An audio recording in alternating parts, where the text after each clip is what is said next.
Nesse caso, quando não há sequer uma definição de escopo algum, cada uma das partes, tanto o consultor como o cliente, vai então interpretar o objetivo da consultoria conforme a sua experiência e o seu entendimento. O cliente tende a interpretar o objetivo da consultoria de uma forma que vai, claro, beneficiá-lo mais. Ou seja, ele vai querer entender aquele objetivo final da consultoria, de que você vai entregar para ele uma Ferrari, mas vai cobrar o preço de um Fusquinha. O que eu quero dizer com isso? Ele vai sempre entender que está implícito naquele objetivo de consultoria algumas ações além do que você, como consultor, está pensando e está entendendo que precisa executar, precisa fazer. Porque o cliente sempre vai querer, evidentemente, e sempre vai raciocinar dessa forma, de obter o máximo possível pagando o menor preço. Quando o consultor entra num projeto de consultoria, né, depois de já ter sido contratado, ele entra e começa a trabalhar e começa a perceber isso, que o cliente está tendo uma expectativa errada do seu trabalho, simplesmente porque ele não definiu um escopo de consultoria, ele vai ficar numa situação muito difícil, porque ele vai ter que lidar com essa expectativa errada do cliente e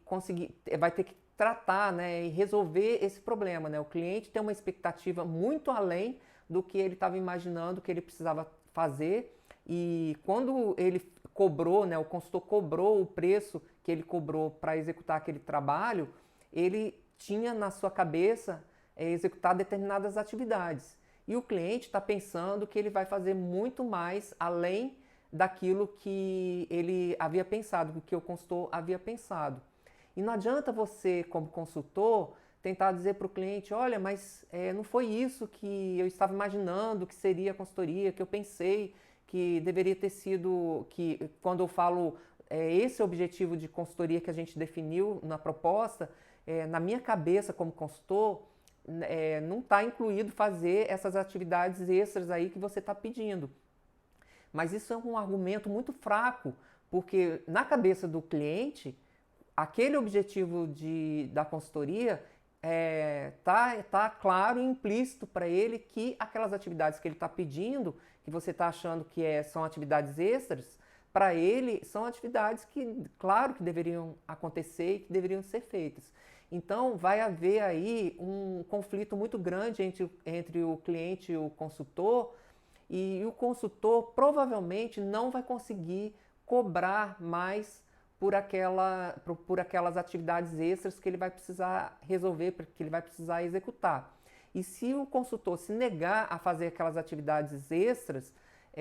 também o problema vai ser maior ainda, né? Porque o cliente vai ficar insatisfeito com o trabalho, vai sentir que o consultor passou a perna nele, que o consultor não foi eficiente o suficiente e não realizou o trabalho como deveria ter sido feito. Mas no final também para o consultor vai acabar ficando no prejuízo, porque, como eu falei, ele vai gastar mais tempo do que ele havia planejado, logo o preço que ele cobrou não vai ser o preço adequado, né? Vai ser inferior ao que deveria ter sido cobrado, e ele também vai ficar frustrado nessa situação.